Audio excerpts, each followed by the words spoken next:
Hi అందరికీ welcome to my channel. ఈరోజు వీడియోలో గీ మిల్లెట్ పొంగల్ ఎలా చేస్తున్నానో చూపిస్తాను.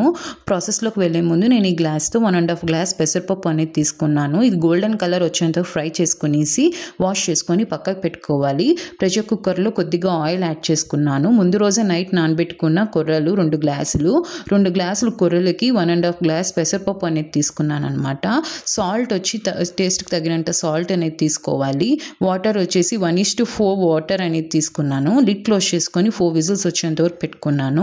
తర్వాత అంతలోనే బాండ్లీ పెట్టుకునేసి 1 స్పూన్ గీ యాడ్ చేసుకునేసి సన్నగా తరుక్కున్న మిర్చి, సన్నగా తరుక్కున్న అల్లము, కరివేపాకు అండ్ మిరియాలు ఒక 15 తీసుకున్నానండి. జీలకర్ర 1 స్పూను, కొద్దిగా పసుపు అనేది యాడ్ చేసుకునేసి జీడిపప్పు అనేది నేను ఇక్కడ 15 తీసుకున్నాను.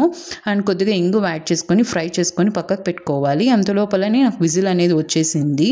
పొంగల్ అనేది నాకు కొద్దిగా టైట్గా అనిపించింది. అందుకనేసి కొద్దిగా గోరువచ్చి నీళ్ళు పెట్టుకునేసి వేసుకున్నాను.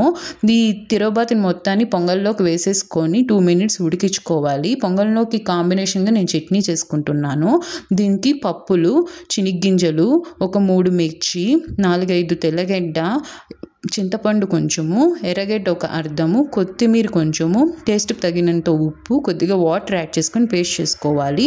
దీనికి తిరగబాత్ వేసుకుంటున్నాను. కొద్దిగా ఆయిల్ తీసుకునేసి ఆవాలు, ఉద్దిబాలు, శనగబాలు, జీలకర్ర, కొద్దిగా ఇంగువ యాడ్ చేసేసుకొని చట్నీకి వేసేసుకోవాలి. చట్నీ కాంబినేషన్తో పొంగల్ అనేది చాలా బాగుంటుంది.